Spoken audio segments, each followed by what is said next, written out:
Life gets hard sometimes, so grab your weighted blanket and let's talk about it. Hello, it's me. It's you. Welcome back to Weighted Blanket Happy Hour. Yay! Yay! We're doing the thing. Yeah. So even though we're recording this at the end of February, these episodes we recorded back in January are now all released. It's very exciting. It's all happening. And this will come out in April, so we're staring at snow right now, but maybe there won't be snow by the time this comes out. She said hopefully. I kind of like that though, because I'm like, by the next time that people hear this, I will be in a much happier state than the one that I'm in right now. I feel that so hard. I've never been a winter person. So is that how your mental state's been? How have you been this week? How are you feeling? How are you? Well, since we last recorded, which was the end of February, it hasn't been so great because we've gotten 40 some inches of snow here in Chicago. Is it really that high? Yeah, crazy amounts of snow. So yeah, it's just been annoying because one of my favorite pandemic ways of taking care of my anxiety and depression has been being outside and going for walks, and I can't do that because the sidewalks are just paved with ice and salt, and the snow is at a point now because it's been, how long have we been, it has literally February 1st, it started snowing. Today is the 21st.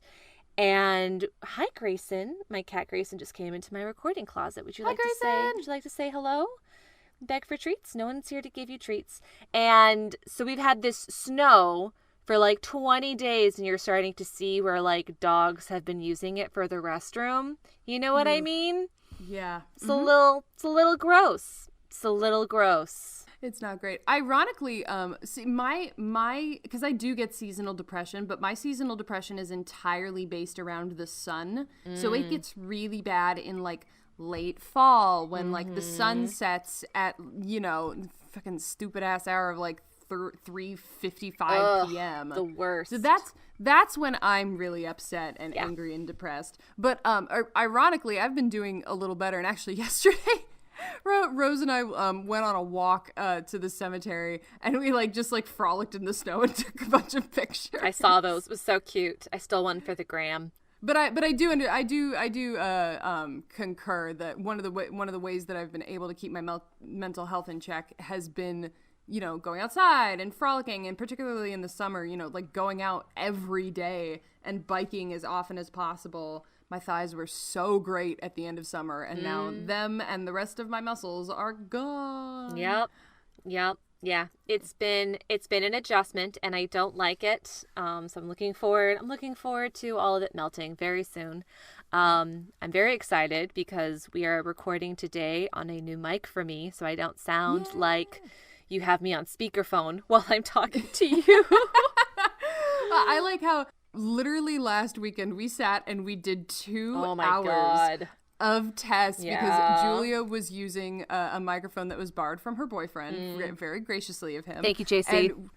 And it was making this weird sound, and we couldn't figure out where it was coming from. And we did 2 hours of tests, unplug it, try with this cable, try it in a different port, try it on a different computer, try this recording method, try this, speaking about and just nothing worked. Nothing. So finally I was like, here, just take my other Snowball mic. Thank you. And now we just both have Snowball mics. Thank you. Yes. This podcast brought to you by Snowball. They are not paying us, so yet. Yep.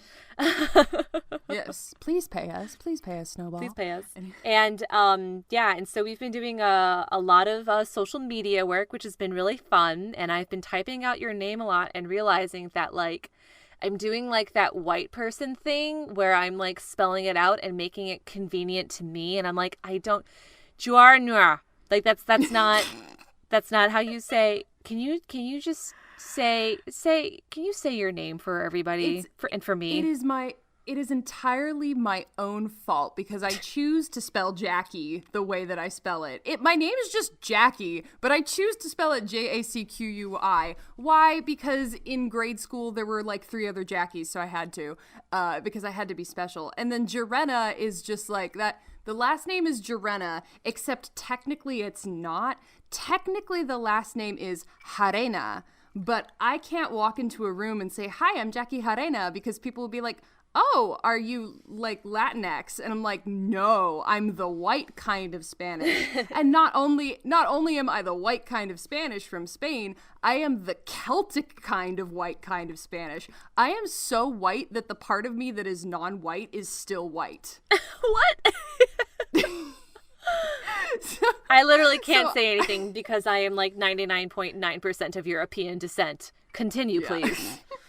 So just like, so my family says Jarena, so I just say Jarena because I cannot walk into a room and have like everybody be like, "This white bitch ain't Latina." Yeah, yeah, my last name Skeggs is also like Celtic, Scottish, English, and really the only story that I have besides people just looking at me being like, "Does your name literally rhyme with eggs?" is that I had a manager once tell me that Skeggs sounds like the pus that forms on top of a bruise. And I was Why would he say that? I just, just people saying their mind when they shouldn't. You know what I mean? Like, it's true, but he shouldn't say it. What is that even? What pus forms on top of a bruise? First of all, what kind of fucking bruises is that guy getting? It was a restaurant manager, so I don't know how much medical background he actually had. But this is also why I used a stage name, Macmillan, for as many years as I did. And then eventually I was just like, fuck it. Like, my last name is Skeggs. I am Skeggs. If you know me, you know that I am Skeggs, and Skeggs is a cool last name. So fuck all y'all who don't know me and want to hate on it. It's a great last name. Also, I love all of the nicknames that I've gotten over the years. Skeggsy, Skeggers, Skegosaurus Rex, Skegster, Skegala-Wegala. Like, the list goes on. Skegala-Wegala. Oh my God, I love it. I do too. So, like, I'm at a point now with my name where, like, if I got married, I don't think I would change my last name because it's just, I've worked this hard to accept it into my life. So, it's here. I wouldn't either, but mainly because apparently it's just like an annoying like bitch of paperwork. Yeah. Like you have to do mountains of paperwork to legally change your name, and I'm like, nah. Yeah. I'm good. Listen, even just like changing it on Facebook is annoying. You gotta wait like 10 days. That's true. It's gotta get approved. It's yeah. So I'm just like, Skeggs is here. It's who I am. I like Skeggs, for the record. I think Skeggs is a cute last name. Thank you. I don't know why anybody would say that it sounds like... I'm not over it. I'm sorry. The pus on top of... What does that mean? What are you referring to? Literally... I just want to... This is literally... Who's that guy? I just want to talk to him. It's literally like my life of people just being like, "Oh, you have one of those like kind Midwest faces," and I'm just going to say whatever I'm thinking right now, and I don't care how you actually feel about it. And me being a Midwest nice girl just being like, "Uh-huh. Oh, gee. I guess that's funny. I'm going to go do my side work now." So, yeah. Bless. Well, I am excited today because we have our first partner, and it's a funny story because it's my dear friend Margie Flores, who I knew from my trade show days. She reached out to me on Instagram because she is a founder of a new CBD company, which I'm really excited to talk about. It's just, life is so funny how these people that are in your life, they come back in surprising ways. So she is the founder of Aqueous Wellness. It's a CBD company. My friend Margie is a self-made, successful Latina business executive and entrepreneur, and they offer premium-grade, water-soluble products that are crafted using a cutting-edge nanotechnology CBD delivery system. This product, what that means is that the CBD goes like directly into your bloodstream, and you can feel the effects of the CBD within 5 to 10 times faster with a much higher bioavailability. In this pandemic, I need some bioavailability. Now, Jackie, I know that you are a cannabis expert, a connoisseur of sorts. Can you, for those who aren't familiar with CBD, can you explain Can you explain why this is actually a good thing to seek out? First of all, Julia is politely saying that I was an idiot stoner in college. I didn't say it. You did. Oh my god. Well, I mean, so THC is the one that gives you the giggly feelings, the gigglies and the high feelings and the euphoria and the creativity. And then the CBD is the mellow one, and that, it's the anti-inflammation one, the calm down one, the I have trouble sleeping, let me just take however many milligrams of this one. I am less familiar with CBD, admittedly, although one time at a food festival a few summers ago, I did drink like an entire bottle of CBD water before realizing that there was technically 5 servings in it, and I had a great time. Well, that's great to hear. What I love about this brand is that her website, aqueouswellness.com, they've got chewies, gummies, they've got like skincare, beauty care products, they've got these cute like eye gels, they've got a great like spectrum of products infused with this hemp CBD that you can try out, and they are offering our listeners a 10% discount with our discount code WBHH10. That is WBHH10, 10% off. Go to aqueouswellness.com and get your order in today. Aqueous spelled AQUEOUS wellness.com. Really great. Not only is it like a really great product to get in your life, like I use a CBD tincture almost every day to help calm my anxiety.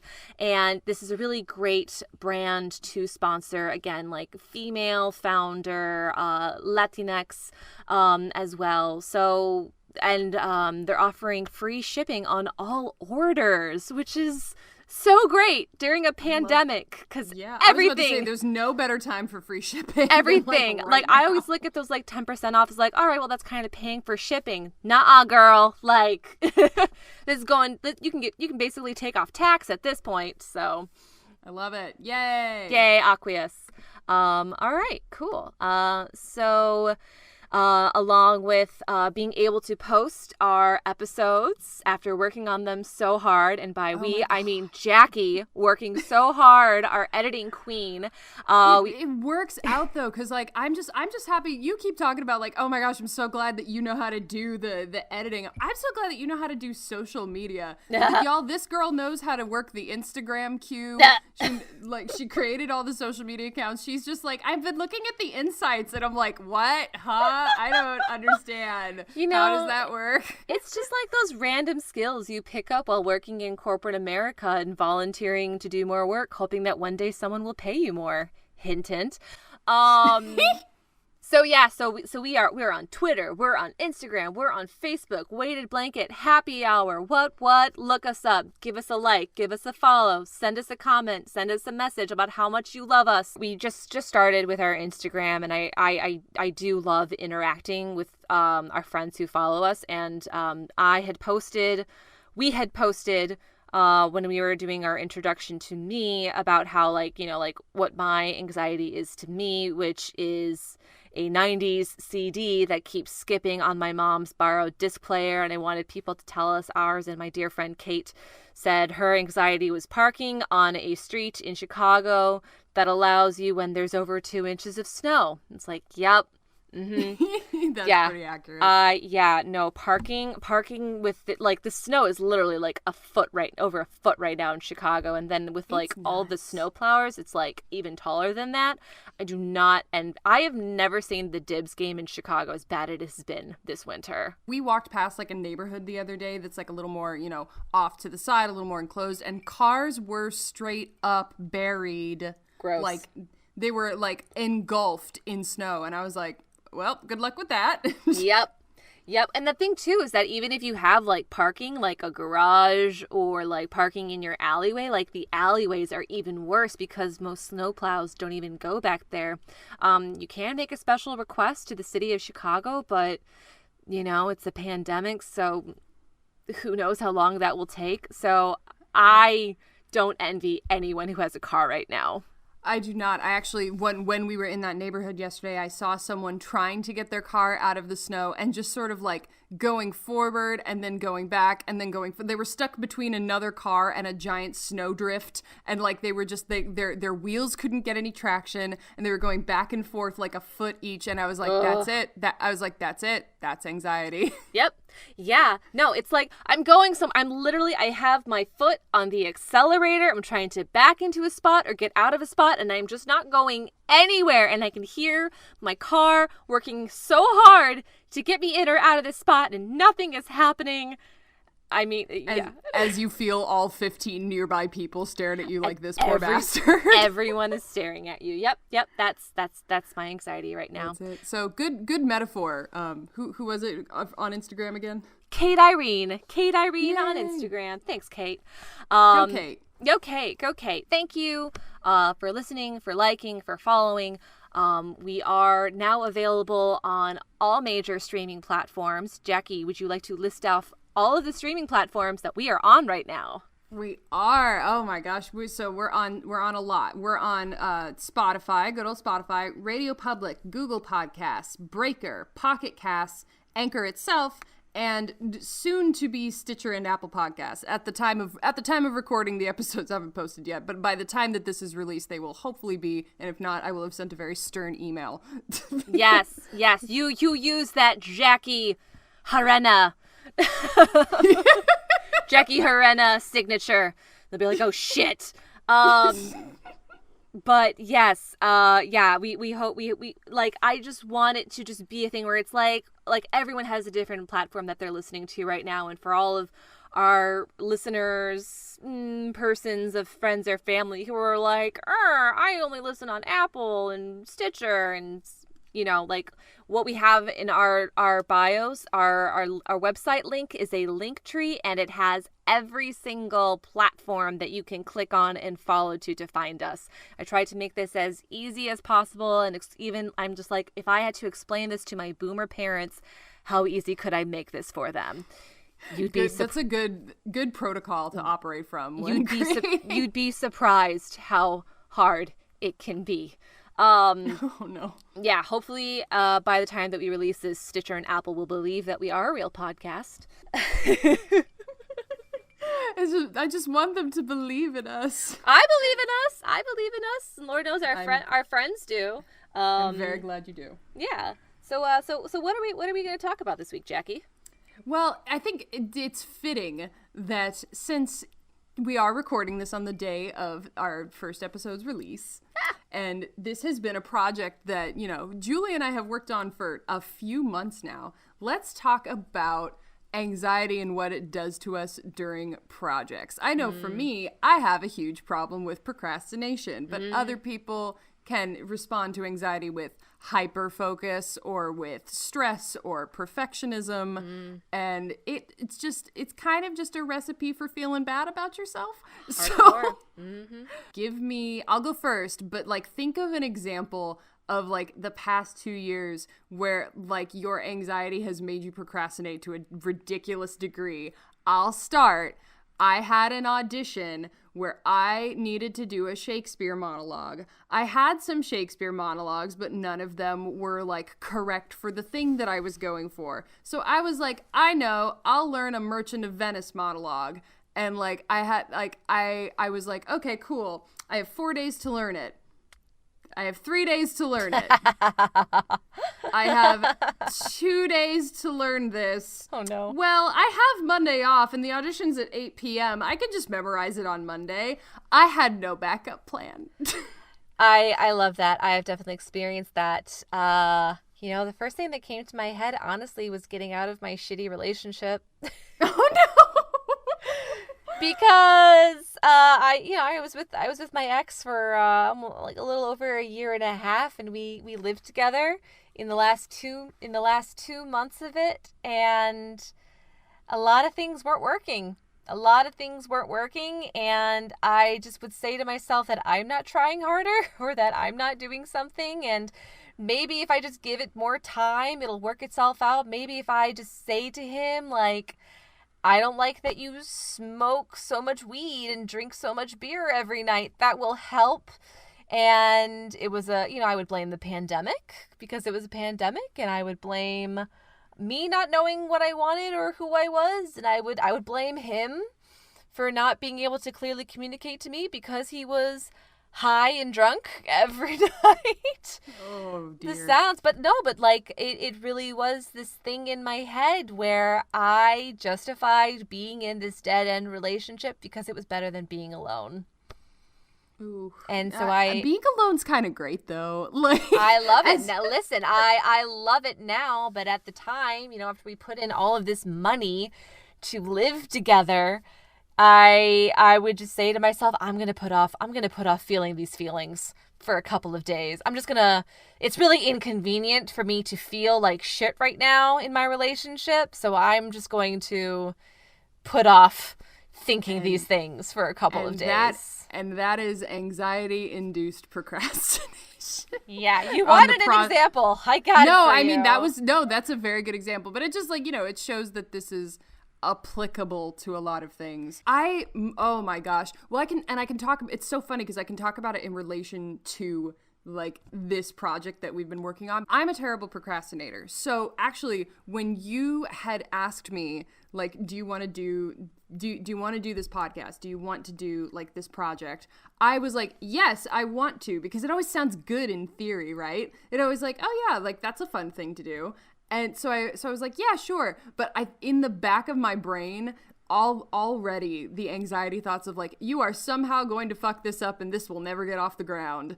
Like those come in immediately, and then you try to ignore them, but then it's the second you try to like do something with the project, the like, you're somehow going to fuck this up, like you don't know how to do this, like all of that comes back in, and then you end up just like putting it off and putting it off and putting it off. And thankfully in this particular scenario, I had you, Julia, who held me accountable the whole time, and it was right around like it was her. You make me sound like I'm your jailer. Like, Jackie, if you don't meet this deadline, I'm going to be very disappointed in you. No, I didn't, like, not jailer, more like you're the responsible one.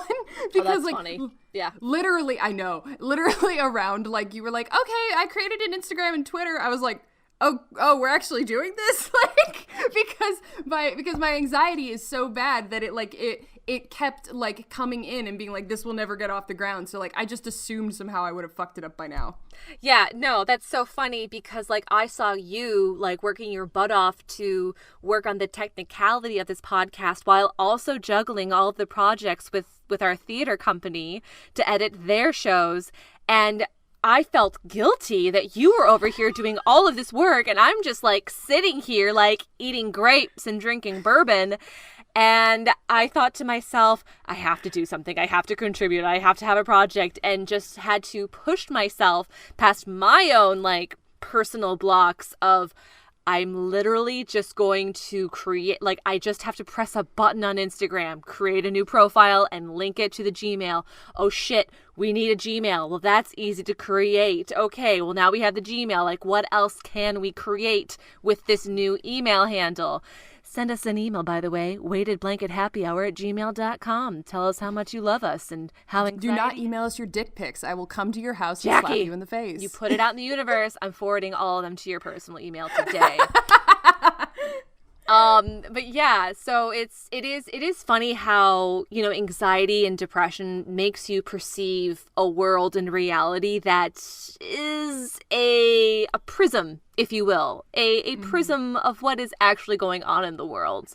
But I will say that doing this with someone and seeing as hard as you were working and what you were capable of, I wanted to reach that level and meet you there and use whatever marketing tools that I have to help honor that, if that makes sense. So that helped me with my procrastination for this project for sure. That is so funny because we both literally were just like, oh God, she's working so hard. I have to do something. Right. We both thought that. We both felt that guilt. Right. And straight up, like you, at no point did you make me feel like, oh God, this was due yesterday. Like it was literally just that, like, I was like, Julia's smart. Julia knows about marketing. Oh my, Julia's like actually wants to do this project with me. Oh my God, I guess I better get my shit together.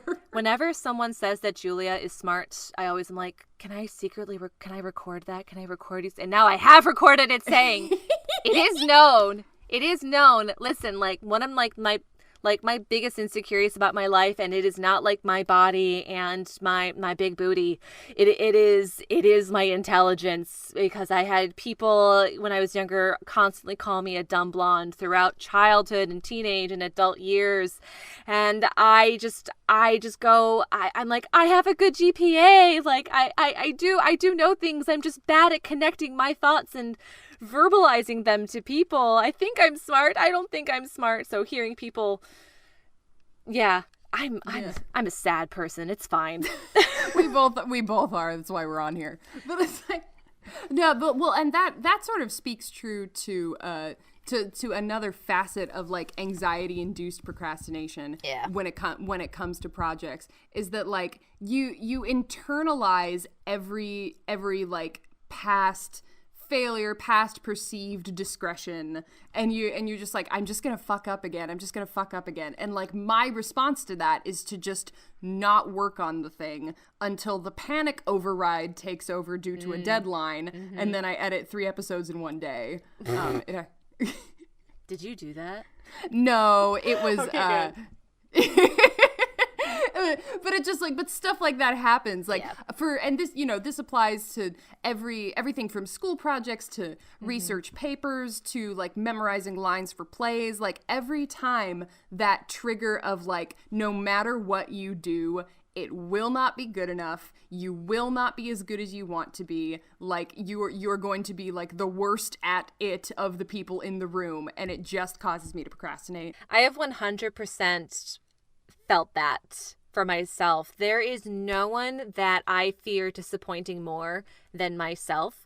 The standard that I have for my work and how people perceive me can get so outrageous that it's like, no wonder I feel miserable about myself, because I put my own worth and skill on a pedestal that hardly anyone is able to achieve. Because at the end of the day, who like you go to bed with your own voice in your head, right? And it doesn't, at the end of the day, what other people think about you, no matter how close they are to you, if you aren't happy with your own work that you put out there, it's going to affect how you see and perceive yourself. And that's something that my therapist and I work on very hard, because no one can be harder on me than myself. It's something that I learned from my family and was also put onto me, perhaps being the oldest child in my family and being rewarded for being an overachiever and having parents who were very upfront and honest. That's all very fair. I've also noticed that, like, tell me if this is true for you. From a creative standpoint, it's like when like you're gearing up to start a project and maybe it's something that you like haven't really done before, because we're always more comfortable if we've done it before. Sure. If we've done it before, we know what to expect. But if it's something new and you're like excited about it, then there's this fear. For me at least, there's this like creative fear of like, as long as it stays in my head, then it's perfect. The second I try to create it and put it out in the world, then like it will inevitably fall to the circumstances of the world and it will no longer be perfect. And it's like it's that thing about not living up to your own expectations. 100%. I experienced this feeling when I was getting into casting. I worked about over a... Oh, wait, let me do this math. Edit this out. Maybe keep it in because it's kind of cute. Math. Never edit out math. I worked at an intern assistant level from fall of 2016 to fall of 2018. Like, I worked on a basically not getting paid level of casting for 2 years. Yeah. Watching commercial experts, watching theater experts do the job. And honestly, it was great. Like, it was a lot of work, but it was great because at the end of the day, if something failed, if something didn't work, it didn't fall on me because it was wonderful. It was such a release. That's not to say that I didn't work my butt off for the people that I was assisting, but when the time came for me to be in that position of leadership as a casting director, I experienced, that kind of anxiety, procrastination. Let's go through my head all the ways that this can fail. And being in like the community of other casting directors and actors and directors who were working at a higher level than I had ever experienced when I was working as an artistic professional, I experienced a lot of imposter syndrome.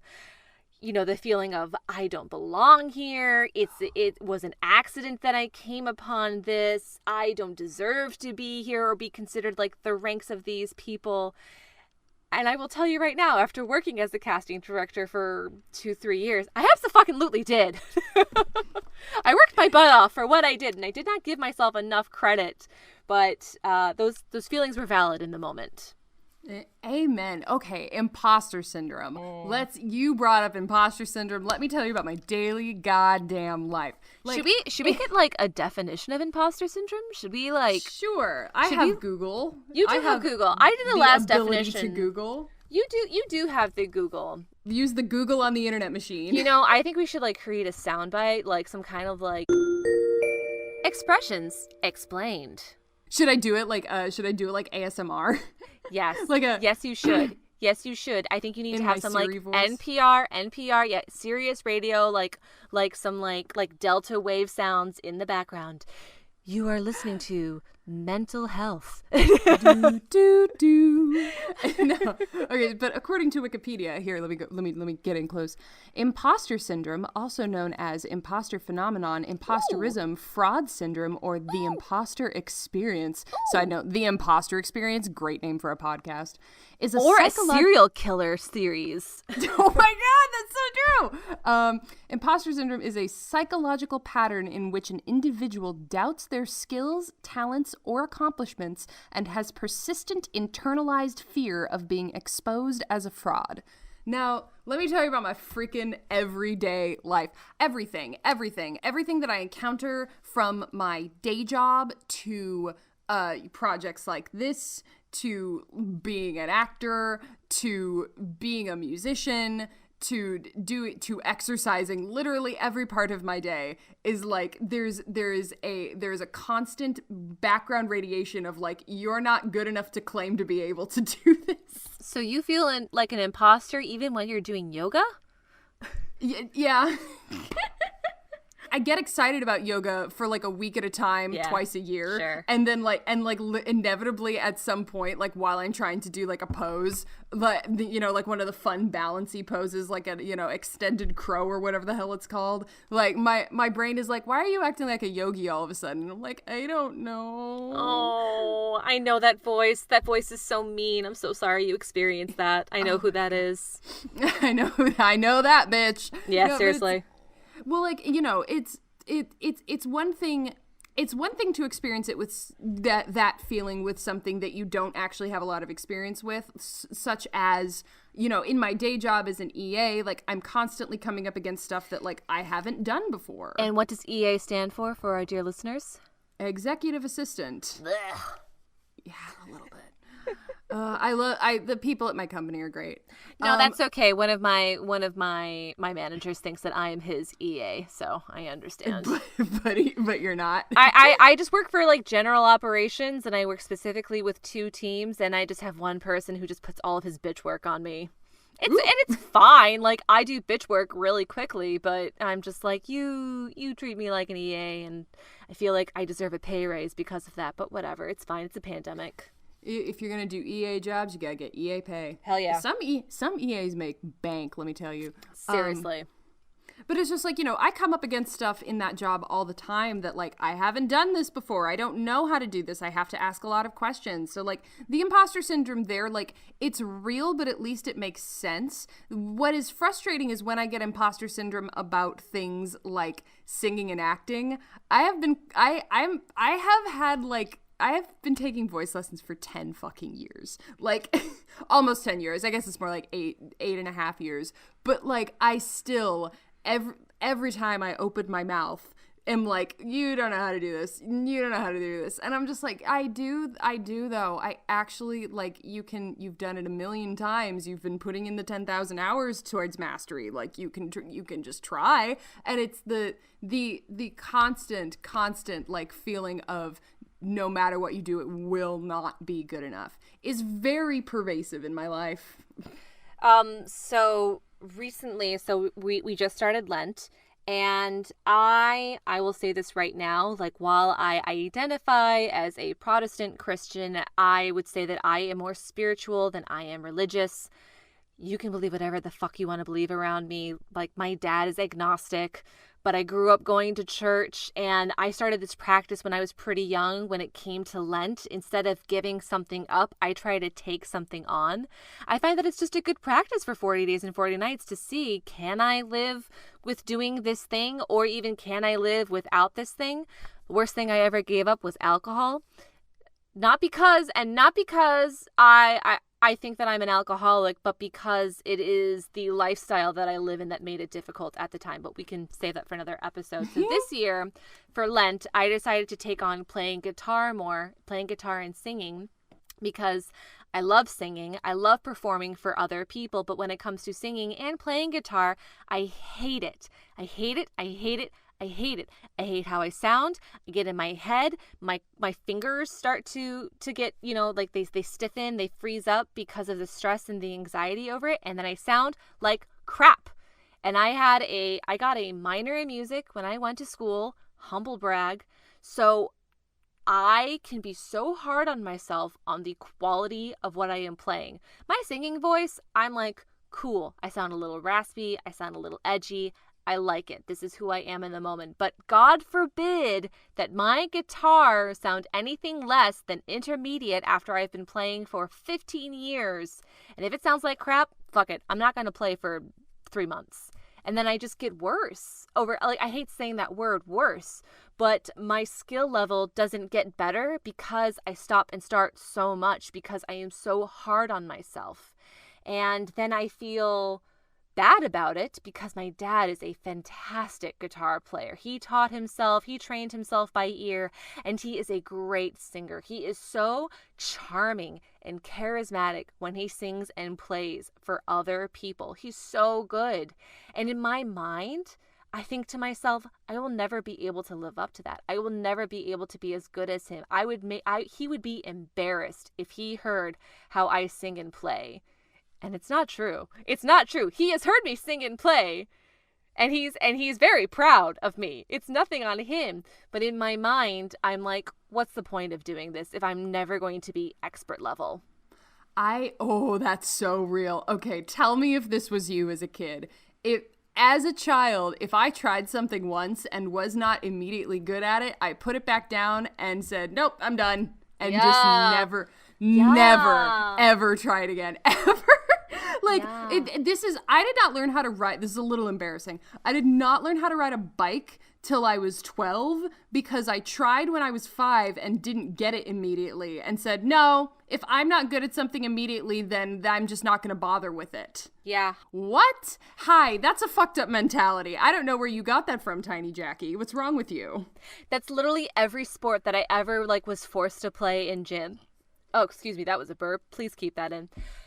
But how your gym class would have phases, like this is the volleyball course and this is the soccer course and this is the basketball course, and you do that for 2 to 4 weeks.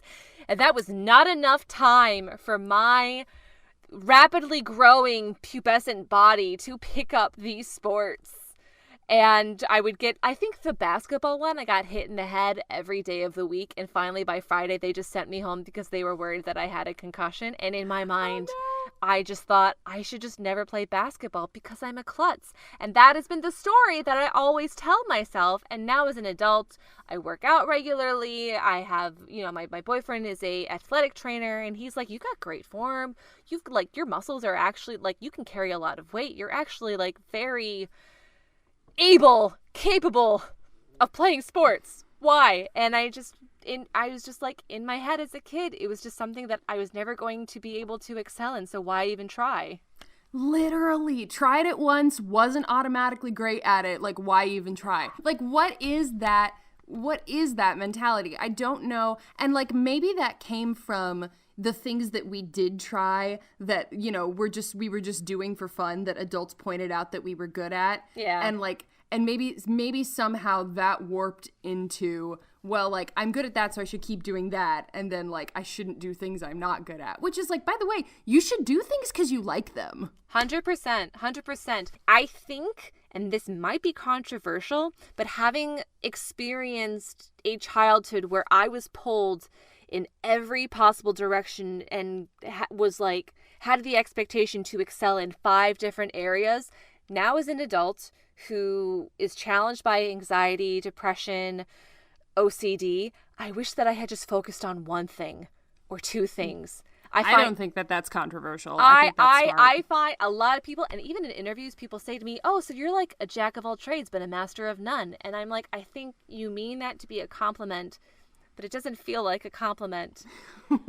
Because, yeah, I wish that I had fucking mastered 1 or 2 things instead of having my hand in all these things and not knowing how to excel in any of them. See, I have my mother had no interest in taking me to 5 extracurricular activities. So when, you know, she was like, do you want to do extracurricular activities? And I was like, I don't know, none of them seem cool. And there was no drama club.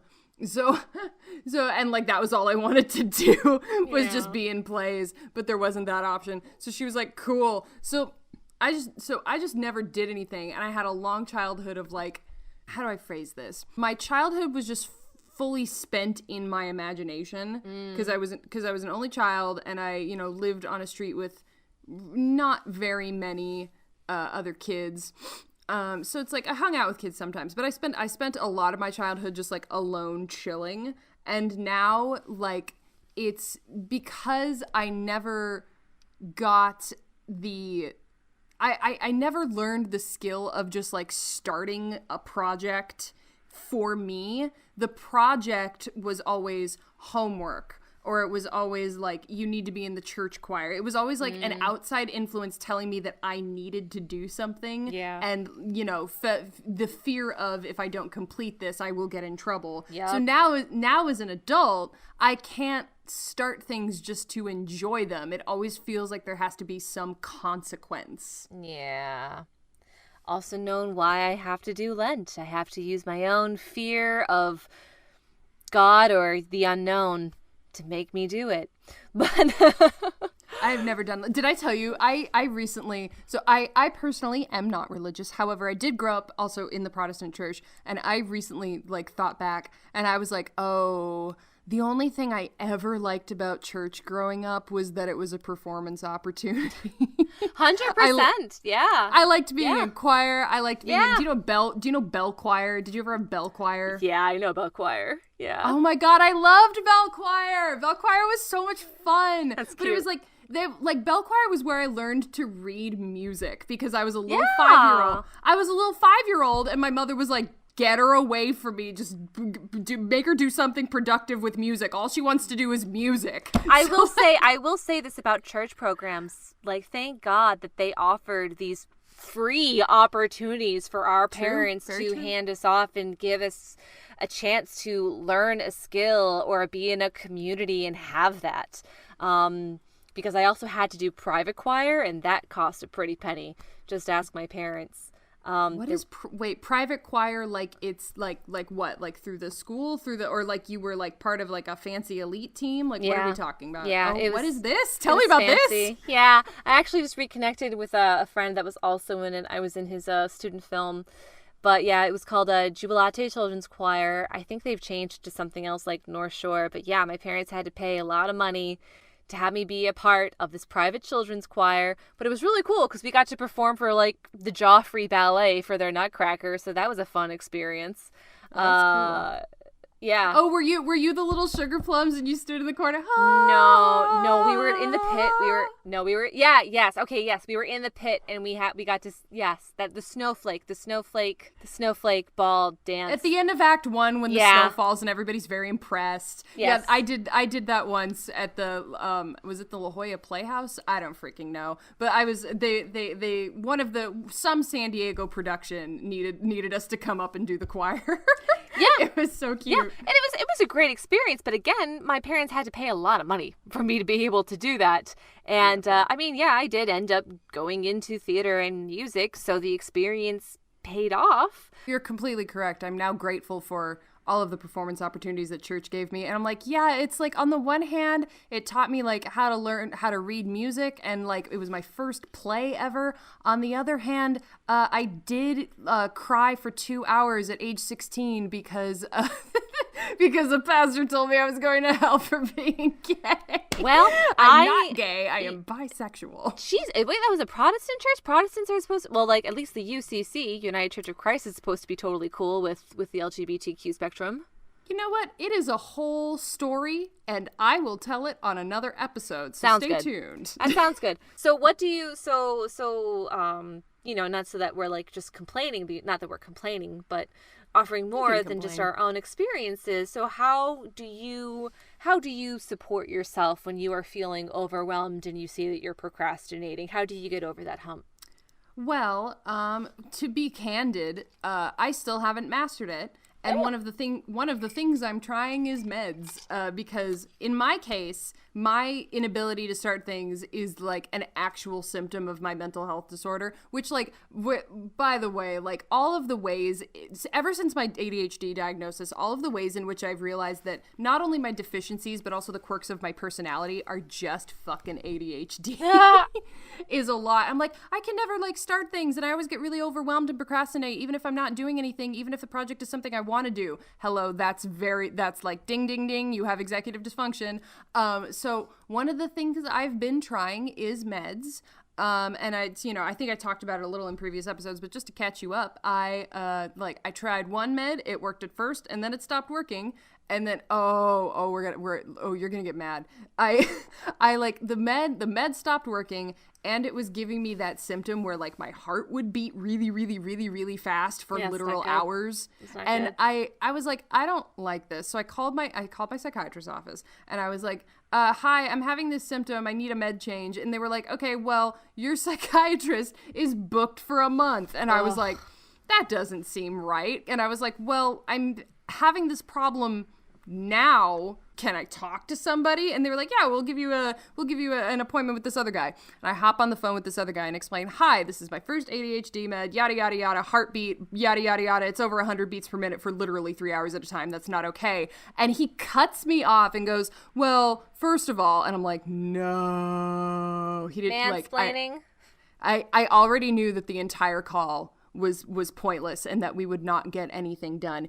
And then he proceeds to explain that like, well, actually it's not supposed to cause that symptom. And I'm like, well, guess the fuck what, dude? Like, so point is I finally connected with my normal psychiatrist, and we're on a new med as of today. I notice nothing yet, but we'll see. Well, I mean, that just goes to show you that you don't have to settle for the first mental health professional that you talk to. It's just like dating, honestly. Like, yes, it will take work, but if you find someone that you vibe with and gets you and doesn't mansplain mental health to you, it's 100% worth it. Right. Anyway, but the point that I was trying to make is that for me, the process of starting things and the process of getting past those like those imposter syndrome voices, those like it's not worth it if it's not perfect voices, that process, you know, is harder for some than others. And for me, I have not found a definitive way, you know, just on my own of getting through it. So I'm trying meds for now, and we're going to try until we find a med I like or until we determine that I'm better off without. So. I so appreciate you being honest with how this process has been for you, because I know for myself that if I don't find a way to keep myself accountable, my procrastination can get really bad. I will just assume, oh, I've got this. I can wait till the last minute, and then I'll get to the last minute, and it turns out, no, I could have used those extra days that I took for granted. So when I found that when my anxiety and depression is manageable, that to-do lists are really helpful. If I write something down, if it's in my planner, if it's in my journal, if it's in my taskbar, I'm going to get it done. Up until recently, I have discovered that my anxiety and depression, because of all the snow weather, has been so bad that I haven't been able to get everything completed on my to-do list. My answer to that has been, hey, stop being so hard on yourself. You don't, like, deadlines can be extended. You just have to ask. You just have to be honest. You just have to be vulnerable. which I will admit right now is not easy, to say to people or to say to yourself, I actually have a lot on my plate. Would it be okay if this was pushed to tomorrow or after the weekend or next week? And, let go of the superwoman. I have to do it all. I have to be able to do it all. That is a really high expectation to put on yourself. And the burnout rate is so high when you live like that. But of course, my anxiety and depression has gotten to a point where me and my therapist are actually discussing antidepressants, because even though, the things that aren't getting finished, like the world isn't going to stop turning because I don't turn in my tax form by the end of this week. You know what I mean? Like if I don't finish cleaning out my desk by the end of the day, that's not going to affect my living situation. But it was to the point where I would be so hard on myself for not doing it that it would affect my mood for the rest of the day, for the rest of the week. Did Rose just sneeze? Yes. Bless you, Rose. Rose is Jackie's roommate and our dear best friend. And so it got to a point where my therapist and I are discussing antidepressants. And I have to wait over a month to talk to a psychiatrist because she's so booked. But I'd rather talk to her than a general practitioner about antidepressants, because I really want an expert who knows about what goes on in people's minds to help me find a medication that's going to help me and not cause more problems. Good luck. I think it's kind of, people talk about oh, you talk about your medication, you're so brave, and I'm just it's just not like my brain doesn't work right. My brain literally doesn't make enough dopamine and norepinephrines. If your liver doesn't work, you take a pill. My brain doesn't work, so I'm taking a pill. Yeah, I have a coworker who was telling me about her journey with antidepressants. She's been on Zoloft for 10 years, and she swears by it, didn't experience any negative effects. And she is of the mind that her brain just lacks a chemical. She just lacks that, what's the happy, endorphins, oxytocin. There's a couple, dopamine, serotonin. Her brain lacks those to make her feel quote unquote normal, and she has to be. And she was so open to me talking about this. I've been working with her for over a year and a half, and just recently she opened up to me about it. And I'm realizing it's not that she opened up to me, I just never asked. And she feels like she can be so candid and open about it because if she had diabetes and she had to take a pill, she wouldn't feel ashamed about talking about it. If you broke your arm, if you sprained your ankle and had to walk around your office wearing a cast or, not a tourniquet, what's a tourniquet? What's a cast or a sling? A brace? A brace? A spray? A spring? No. You mean a boot? Yeah. It's a good thing I didn't go into the medical profession. No, that's my anxiety. That's my anxiety talking. I'm smarter than I let myself believe that I am. But you wouldn't feel ashamed. You wouldn't feel ashamed about it. You wouldn't feel bad about it. The idea that it's a big deal to talk about mental health and the ways we are working on fixing on mental health, the idea that it's a big deal or that it's brave to do so is predicated on the notion that we should feel quote unquote ashamed for our mental health issues because we're quote unquote responsible for our own happiness or whatever. That's bullshit. My brain doesn't make enough fucking dopamine. Yeah. So I think talking candidly is the only solution. Yeah. I don't think, obviously some people really struggle with being honest about that kind of stuff, but I think that more candid conversation is the answer to getting rid of that stigma. Yeah, and that's what we're here for, to offer that platform. I know for myself that for years I struggled with connecting with people because I would always be the one to put on a brave face, just act happy and positive no matter what, and people would just look at me and be like, you're not real, you're not honest, you're not being sincere. And they're right, I wasn't being, because I couldn't be sincere and honest with myself. There was so much shame and stigma attached to feeling sad, to feeling depressed, to feeling anxious. And now after years of therapy and working on being honest with myself, and I can just say to people, oh man, this makes me feel really anxious, or oh man, I'm really in my head about this, or I'm not gonna lie, that makes me hella overwhelmed. And they're like, oh my god, you're so funny. oh my God, you're just so relatable. Oh my God, you're just so, like, I feel like I can be myself around you now, because vulnerability breeds vulnerability. And the more vulnerable you are and open with other people, the more that can get done. And all, right? So here we are, like, trying to practice that and not being ashamed about it. One of the anxieties that I've had about starting this podcast is like, oh my God, people know my name. They're going to be able to look me up on LinkedIn. They know who I'm going to work for. They're going to, like, email my CEO and be like, do you know that Julia is on antidepressants and that she, like, goes to therapy? And, like, who cares? I'm very successful in my role. I get my job done. The people that I work with love working with me. It's not against a rule to have medication. Right, exactly. It's not. So I just say to them, I say, like, I don't care. And that's great. Yeah. And we will continue to care deeply about each other and deeply about the work that we create, but not about the stigma, because end the stigma. Hashtag end the stigma. Yes. Hashtag end the stigma. Hashtag why did I sing that like a gondolieri? Anyway. Wow. Cool. Keep that. Well, I think we've given the people what they want for this week. Absolutely. And yeah, I'm excited for what's more to come from this. Woohoo. As am I. And Julie, I just want you to stay safe. Stay weighted? What? What was her? Stay sane. Stay safe. Stay sane. We haven't done this for a month. Leave me alone. I'm keeping that. Good. Stay sane. Same time next week. We're gonna workshop. That was good. We're gonna work. No, we're gonna workshop. We're workshopping this, y'all.